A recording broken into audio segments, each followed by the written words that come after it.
ഇന്ത്യയിലെ ഏറ്റവും വയലൻസ് കാണിക്കുന്ന ചിത്രമെന്ന മുൻകൂർ ജാമ്യത്തോടെയാണ് ഹനീഫ് അദനിയുടെ ഉണ്ണിമുകുന്ന ചിത്രം മാർക്കോ പ്രദർശനത്തെത്തിയത്. ഓരോ നിമിഷത്തിലും എത്രയധികം വയലൻസ് കാണിക്കാമെന്നാണ് രചയിതാവും സംവിധായകനുമായ ഹനീഫ് അദനി പരീക്ഷണം നടത്തിയിരിക്കുന്നത്.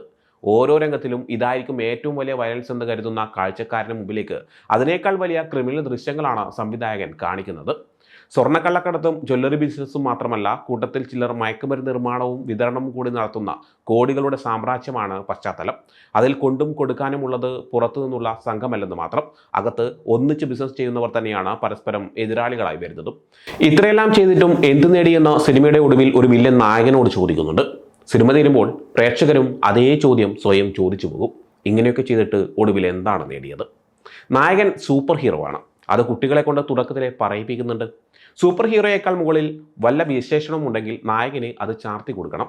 നിരന്നു നിൽക്കുന്ന മഹാഗുണ്ടകളുടെ വൻ സംഘത്തെ ഒറ്റയ്ക്ക് എതിരിട്ട് ലക്ഷ്യത്തിലെത്തുന്ന നായകനെ സൂപ്പർ ഡ്യൂപ്പർ ഹീറോ എന്നല്ലാതെ മറ്റെന്ത് വിശേഷിപ്പിക്കാനാണ്? എന്നിട്ടും അയാൾ കുടുംബത്തിന് ഏറ്റവും ആവശ്യം വന്ന സമയത്ത് നിസ്സഹായനായി പോയി എന്ന് മാത്രമല്ല, ഒന്നിനും കൊള്ളാത്തവനുമായി മാറി. അതിഗംഭീരമായ ദൃശ്യങ്ങളുള്ള ഒരു സിനിമയിൽ വലിയ ലോജിക്കുകളൊന്നും പ്രതീക്ഷിക്കേണ്ടതില്ല. അല്ലു അർജുന്റെ തെലുങ്ക് ചിത്രം പുഷ്പയിൽ ആരും ലോജിക്ക് പ്രതീക്ഷിച്ചല്ലോ പോകുന്നത്. സംവിധായകൻ ഹനീഫ് അദനി തന്റെ ആദ്യ ചിത്രം ദി ഗ്രേറ്റ് ഫാദറിലേതുപോലെ ദൃശ്യങ്ങൾ കൊണ്ട് നിരവധി ഗിമ്മുക്കുകൾ കാണിച്ചിട്ടുണ്ട് മാർക്കോയിലും. ദി ഗ്രേറ്റ് ഫാദറിലേതുപോലെ മാർക്കോയിലും മഴ ഒരു കഥാപാത്രം പോലെ വരുന്നുണ്ട്. മുകളിൽ നിന്നും താഴെ നിന്നും ചാഞ്ഞും ചെരിഞ്ഞുമൊക്കെ മഴയെ വ്യത്യസ്ത ദൃശ്യങ്ങളിലൂടെ കാഴ്ചപ്പെടുത്തിയിട്ടുമുണ്ട്. ദൃശ്യങ്ങളിലെ അതിഭീകരമായ വയലൻസ് സിനിമയ്ക്ക് എ സർട്ടിഫിക്കറ്റാണ് സെൻസർ ബോർഡ് നൽകിയിരിക്കുന്നത്. 2 3 എ കൊടുക്കാമെങ്കിൽ അത്രയും അർഹിക്കുന്നുണ്ട് മാർക്കോ. വളർത്തുപുത്രനായ മാർക്കോയുടെ മൂത്ത സഹോദരൻ ബിസിനസ്സിൽ മാത്രമാണ് ശ്രദ്ധിക്കുന്നത്. ഇളവനായ വില്യമിനാകട്ടെ കണ്ണും കാണില്ല. ഇവരുടെ ഒറ്റപ്പെങ്ങൾ ആലീസിനും ഭർത്താവിനും കുടുംബസ്വത്തുക്കൾ ഓഹരി വെക്കുന്നതിനെക്കുറിച്ച് മാത്രമാണ് ചിന്ത. ഇവർക്കെല്ലാം ഇടയിൽ കുടുംബത്തോട് വലിയ സ്നേഹവും അതിലേറെ കടപ്പാടും വെച്ച് പുലർത്തുന്നവനാണ് മാർക്കോ.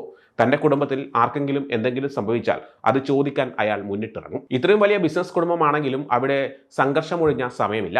എതിരാളികൾ സഹോദരനെ തട്ടിക്കൊണ്ടുപോകുന്നു, ഇളയവനെ കൊലപ്പെടുത്തുന്നു, വീടാക്രമിക്കുന്നു തുടങ്ങി എല്ലാ സമയത്തും സംഘർഷത്തോട് സംഘർഷം തന്നെ. എന്നാൽ വീടിനകത്തോ പഴയ ഫ്യൂഡൽ തറവാട്ടിലേതെന്ന് പോലെ വല്യേട്ടൻ്റെ ഇരിപ്പിടത്ത് നിന്ന് പിറകിൽ നിഴലുപോലെ നിൽക്കുന്നൊരു ഭാര്യയും.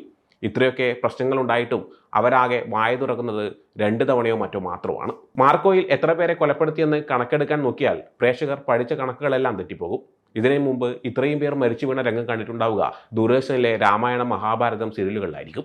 ഉണ്ണിമുകുന്ദനിലെ മസിലളിയനെ പുറത്തു കാണിക്കാൻ ഇടയ്ക്കിടെ കുപ്പായം അഴിപ്പിക്കുന്നുണ്ട്. നായിക പ്രാധാന്യമില്ലാത്ത സിനിമയിൽ നായകൻ്റെ മസിൽ കാണിച്ചില്ലെങ്കിൽ ചെയ്തു വെച്ച അടിക്കും ഇടിക്കും വെടിക്കുമൊന്നും ന്യായീകരണം കിട്ടില്ലല്ലോ. എന്നിട്ടോ ഏറ്റവും ആവശ്യം വന്നപ്പോൾ കുടുംബത്തിന് വേണ്ടി എന്തിനും തയ്യാറാകുന്ന നായകൻ വെറും ഫ്ലാറ്റ്. വില്ലനിസവും നായകനിസവുമായി ഉണ്ണിമുകുന്ദൻ അഴിഞ്ഞാടിയിട്ടുണ്ട്. വില്ലത്തരത്തിൻ്റെ അങ്ങേയറ്റത്ത് നിന്ന് ജഗദീഷും മനോഹരമായി ചെയ്തു.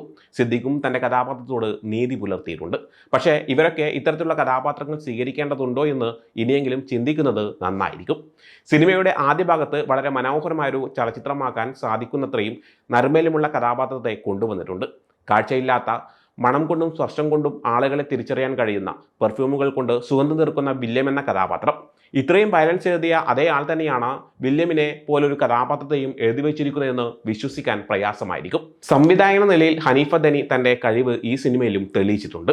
സംഗീതവും സിനിമയുടെ ക്രിമിനൽ മൂഡിന് അനുയോജ്യമായതാണ്. കേരളത്തിൽ എത്ര ഗുണ്ടകളും ക്രിമിനലുകളും ഉണ്ടെന്നും അവർക്ക് എത്ര ലിറ്റർ രക്തമുണ്ടെന്നും ഈ സിനിമ കാണിച്ചു തരുന്നുണ്ട്. ക്യൂബ്സ് എന്റർടൈൻമെന്റ്സിന്റെ ബാനറിൽ ഷെരീഫ് മുഹമ്മദും ഉണ്ണിമുകുന്ദൻ ഫിലിംസിന്റെ ബാനറിൽ ഉണ്ണിമുകുന്ദനുമാണ് മാർക്കോ അവതരിപ്പിക്കുന്നത്.